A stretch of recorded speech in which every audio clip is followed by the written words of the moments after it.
DC News Now is your local election headquarters. Tonight at 9:30, 11 Virginia Democrats who have their eyes on a seat in Congress pitch themselves to voters.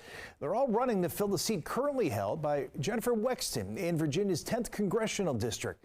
Wexton is not running for re-election as she battles a diagnosis of a rare and aggressive form of Parkinson's. Our Northern Virginia reporter Max Marcilla joining us live tonight from the Douglas School in Leesburg. And Max, a pretty big panel of Democrats, definitely some overlap there, but each candidate really trying to differentiate themselves. And Chris, that's how the night started, with each candidate sort of describing their experience. There were a number of lawmakers. We'll get into those people in just a moment. But there were also people who worked in different areas of government, some federal government officials, some people with other lived experiences. That's how they tried to differentiate themselves off the beginning.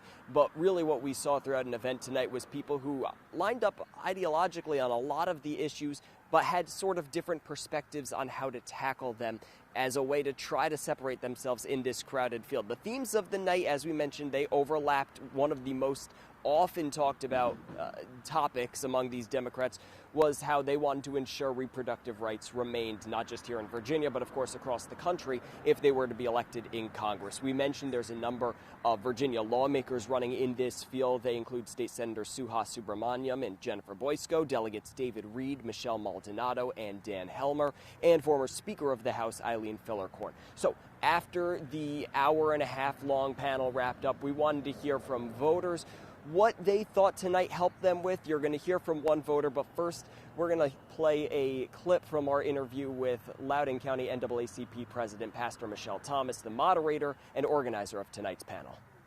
I wanted the audience to take a second look at candidates, to make sure that we're not just giving away our vote blindly, that we are picking the representative that will represent us and represent our issues. I want someone in Congress that any question they receive, anything that they have to stand up and talk about, they can hit the ground running, that they're articulate.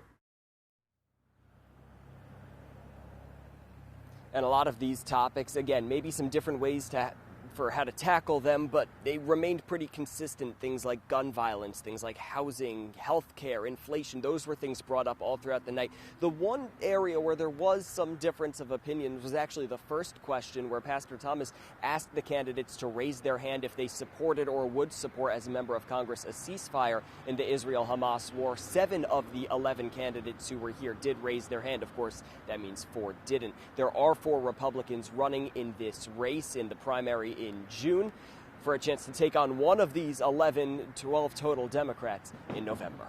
Reporting live in Leesburg, Max Marcilla, DC News Now.